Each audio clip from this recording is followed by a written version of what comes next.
यह प्रश्न पत्र हिमाचल प्रदेश स्कूल शिक्षा बोर्ड द्वारा कक्षा 10 के लिए आयोजित विज्ञान और प्रौद्योगिकी का अंतिम बोर्ड परीक्षा प्रश्न पत्र है, जो 14 मार्च 2026 को आयोजित किया गया था। इस वीडियो में हम इस पूरे प्रश्न पत्र का हल और महत्वपूर्ण अवधारणाओं को सरल भाषा में समझेंगे। तो ये रहा आपका प्रश्न पत्र। देखिए, ये पूरा 60 अंकों का पेपर है और इसमें कुल 29 प्रश्न हैं। अब हमारा मकसद यहाँ सिर्फ जवाब रटना नहीं है, बिल्कुल नहीं। हम तो हर सवाल के पीछे के साइंस को, उसके कॉन्सेप्ट को अच्छे से समझेंगे। तो क्या आप तैयार हैं? चलिए फिर शुरू करते हैं। तो देखिए, हम इस पेपर को बिल्कुल वैसे ही हल करेंगे जैसे ये बना है, यानी 4 हिस्सों में। सबसे पहले आएंगे खंड क के MCQs, फिर खंड ख के शॉर्ट आंसर्स, उसके बाद खंड ग के असर्शन रीजन वाले सवाल, और आखिर में हम देखेंगे खंड घ के लॉन्ग आंसर्स, एकदम सीधा और सिंपल। तो चलिए सबसे पहले शुरू करते हैं खंड क से। इसमें आपको मिलेंगे 12 मल्टीपल चॉइस क्वेश्चंस और हर सवाल पूरे 1 नंबर का है। ये बहुत जरूरी है क्योंकि इनसे आप आसानी से स्कोर कर सकते हैं। तो पहला सवाल है व्हाइट वॉशिंग रिएक्शन के बारे में। आपने देखा होगा, जब घर में सफेदी होती है तो जो चूना हम लगाते हैं यानी कैल्शियम हाइड्रोक्साइड, वो हवा की कार्बन डाइऑक्साइड से रिएक्शन करता है और क्या बनाता है? कैल्शियम कार्बोनेट की एक चमकदार परत। इसीलिए तो सफेदी करने के 2-3 दिन बाद दीवारें ज्यादा चमकने लगती हैं। अच्छा, अब दूसरा सवाल, यह है दांतों की सड़न के बारे में। पता है ये कब शुरू होती है? जब हमारे मुंह का pH 5.5 से कम हो जाता है, मतलब मुंह में एसिड बढ़ जाता है, और ये एसिड हमारे दांतों के इनेमल को, जो सबसे मजबूत हिस्सा है, खराब करने लगता है। अब सवाल नंबर 3, लोहे के तवे को जंग से बचाने का सबसे अच्छा तरीका क्या है? जवाब है उस पर जिंक की परत चढ़ाना, जिसे गैल्वेनाइजेशन भी कहते हैं। और आखिर में चौथा सवाल होमोलॉगस सीरीज पर है। इसमें याद रखने वाली बात यह है कि सीरीज के हर अगले कंपाउंड में सिर्फ CH2 ग्रुप का फर्क होता है। अब आता है सवाल नंबर 5, विली के बारे में, जिन्हें दीर्घरोम भी कहते हैं। ये हमारी छोटी आंत के अंदर मौजूद उंगलियों जैसी लाखों छोटी छोटी रचनाएं हैं। अब इनका काम क्या है? सोचिए, ये सरफेस एरिया यानी सतह के क्षेत्रफल को बहुत ज्यादा बढ़ा देती हैं। इससे क्या होता है? हमारा शरीर पचे हुए खाने से ज्यादा न्यूट्रिएंट्स अब्सॉर्ब कर पाता है। कमाल की इंजीनियरिंग है ना हमारे शरीर की। चलिए अब फटाफट अगले 3 सवाल देख लेते हैं। सवाल नंबर 6, ब्लड प्रेशर किससे नापते हैं? इसका जवाब है स्फैग्मोमैनोमीटर। अरे, ये वही मशीन है जो डॉक्टर आपके हाथ पर पट्टा बांधकर पंप करते हैं। अब सवाल नंबर 7, इंसानों में फर्टिलाइजेशन कहाँ होता है? तो ये होता है फिलोपियन ट्यूब में, जिसे अंडवाहिका भी कहते हैं। और 8वां सवाल है कि ब्लड शुगर को कौन सा हार्मोन कंट्रोल करता है? ये बहुत जरूरी है, और इसका जवाब है इंसुलिन, जो हमारा पैंक्रियाज बनाता है। सवाल नंबर 9 है सीरीज सर्किट यानी श्रेणीक्रम परिपथ के बारे में। इसे समझना बहुत आसान है। सोचिए कि बिजली के बहने के लिए सिर्फ एक ही रास्ता है, जैसे कोई सिंगल लेन सड़क। सारे बल्ब या उपकरण उसी एक लाइन में लगे हैं, तो जाहिर सी बात है जो भी करंट उस रास्ते पर चलेगा वो हर उपकरण से होकर गुजरेगा। इसीलिए सीरीज सर्किट में करंट हर जगह सेम रहता है।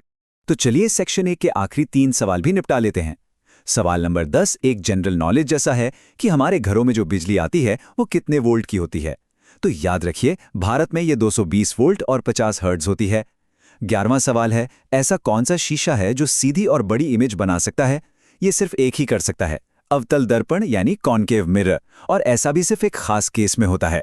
और आखिरी सवाल 12वां इकोसिस्टम के बारे में है। एक इकोसिस्टम में क्या क्या होता है? तो इसमें बायोटिक यानी जिंदा चीजें और एबायोटिक यानी बेजान चीजें दोनों शामिल होती हैं। तो सेक्शन ए तो हो गया। अब हम आगे बढ़ते हैं खंड ख पर। यहां पर आपको मिलेंगे 2-2 नंबर वाले सवाल। इसका मतलब है कि अब हमें सिर्फ टिक नहीं करना, थोड़ा सा एक्सप्लेनेशन भी देना होगा। सवाल नंबर 13 एक बहुत मजेदार डिस्प्लेसमेंट रिएक्शन के बारे में है।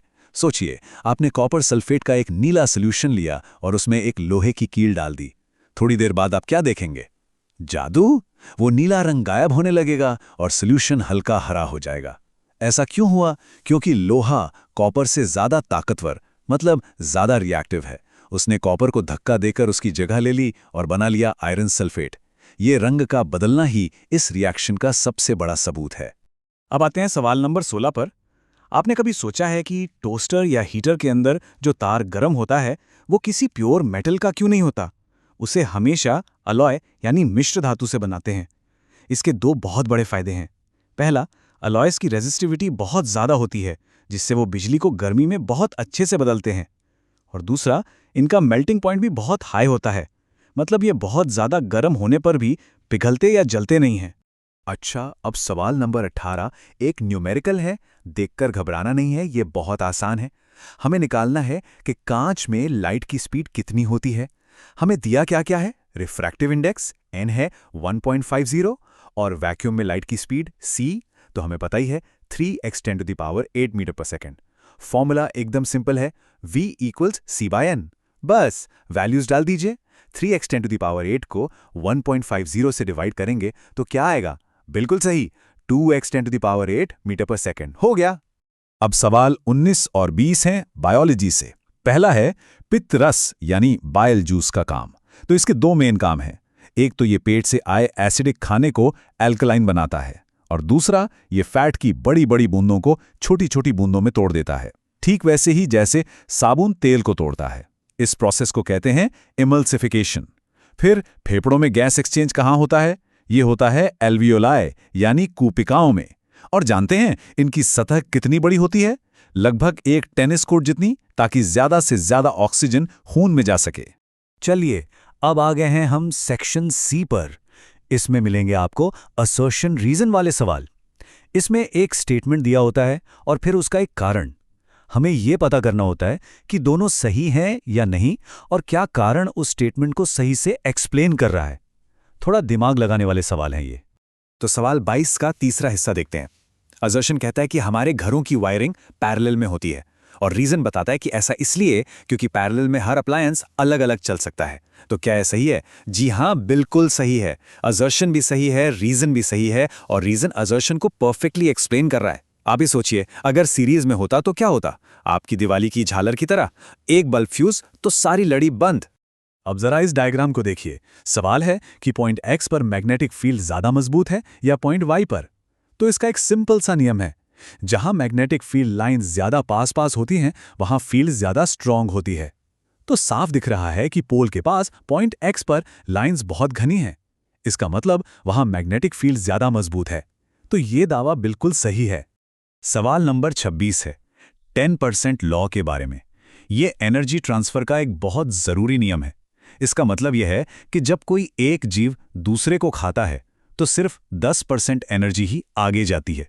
जैसे घास को खरगोश ने खाया तो घास की सिर्फ 10% एनर्जी खरगोश को मिली, बाकी 90% एनर्जी कहाँ गई? वो गर्मी में या खरगोश के अपने काम करने में खर्च हो गई। इसीलिए फूड चेन ज्यादा लंबी नहीं होती। और इसी के साथ हम आ गए हैं पेपर के आखिरी सेक्शन खंड घ पर।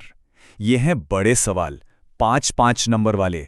तो यहां हमें अपना जवाब अच्छे से पॉइंट बाय पॉइंट लिखना होगा। सवाल नंबर 27 में मेटल्स और नॉन मेटल्स के बीच फर्क बताना है। चलिए 4 जरूरी पॉइंट्स देखते हैं। पहला, धातुएं यानी मेटल्स चमकदार होती हैं जबकि नॉन मेटल्स में चमक नहीं होती। दूसरा, मेटल्स को पीटकर पतली शीट बना सकते हैं पर नॉन मेटल्स तो टूट जाएंगी। तीसरा, मेटल्स हीट और इलेक्ट्रिसिटी के अच्छे कंडक्टर होते हैं जबकि नॉन मेटल्स बुरे कंडक्टर होते हैं। और चौथा, मेटल्स के ऑक्साइड बेसिक होते हैं और नॉन मेटल्स के ऑक्साइड एसिडिक होते हैं। ये 4 पॉइंट्स याद रखिए, पूरे नंबर पक्के। सवाल नंबर 28 है मिरर्स के इस्तेमाल पर। बहुत प्रैक्टिकल सवाल है। पहला, कार की हेडलाइट में कौन सा मिरर होता है? वो होता है अवतल यानी कॉनकेव मिरर। क्यों? ताकि लाइट को एक सीधी और पावरफुल बीम में आगे फेंका जा सके। दूसरा, गाड़ी का साइड मिरर, वो होता है उत्तल यानी कॉन्वेक्स मिरर। ऐसा इसलिए क्योंकि ये पीछे का बहुत बड़ा एरिया दिखाता है और इमेज हमेशा सीधी बनाता है। और तीसरा, सोलर फर्नेस, इसमें फिर से कॉनकेव मिरर का इस्तेमाल होता है ताकि सूरज की सारी रोशनी को एक पॉइंट पर इकट्ठा करके बहुत ज्यादा गर्मी पैदा की जा सके। और अब हम पहुंच गए हैं आखिरी सवाल पर, जो है हमारे शरीर के बॉस के बारे में, यानी हमारा दिमाग, ह्यूमन ब्रेन। आप इस डायग्राम में देख सकते हैं कि इसके 3 मेन हिस्से होते हैं, फोर ब्रेन, मिड ब्रेन और हाइंड ब्रेन, या कहें अग्र मस्तिष्क, मध्य मस्तिष्क और पश्चिम मस्तिष्क। अब चलिए जल्दी से देखते हैं कि कौन सा हिस्सा क्या काम करता है। तो सबसे पहले है फोर ब्रेन। ये हमारा सोचने समझने वाला हिस्सा है। आप जो ये वीडियो देख रहे हैं, समझ रहे हैं, यह सब काम फोर ब्रेन का है। फिर आता है मिड ब्रेन, जो हमारे रिफ्लेक्स एक्शन को कंट्रोल करता है। और आखिर में है हाइंड ब्रेन। इसके अंदर मेडुला है जो सांस लेने, ब्लड प्रेशर जैसी जरूरी चीजों को कंट्रोल करता है जिन्हें हम खुद कंट्रोल नहीं कर सकते। और इसी में होता है सेरेबेलम, जो हमारे बॉडी का बैलेंस बनाता है। जब आप चलते हैं या साइकिल चलाते हैं तो गिरते नहीं है ना, वो इसी की वजह से। इस प्रकार हमने हिमाचल प्रदेश स्कूल शिक्षा बोर्ड के कक्षा 10 विज्ञान और प्रौद्योगिकी के प्रश्न पत्र के सभी 29 प्रश्नों के महत्वपूर्ण बिंदुओं को समझ लिया है। देखिए, अगर आप इन सभी कॉन्सेप्ट्स को अच्छी तरह समझ लेते हैं तो यकीन मानिए बोर्ड परीक्षा में अच्छे अंक लाना आपके लिए काफी आसान हो जाएगा। तो बस मेहनत करते रहिए।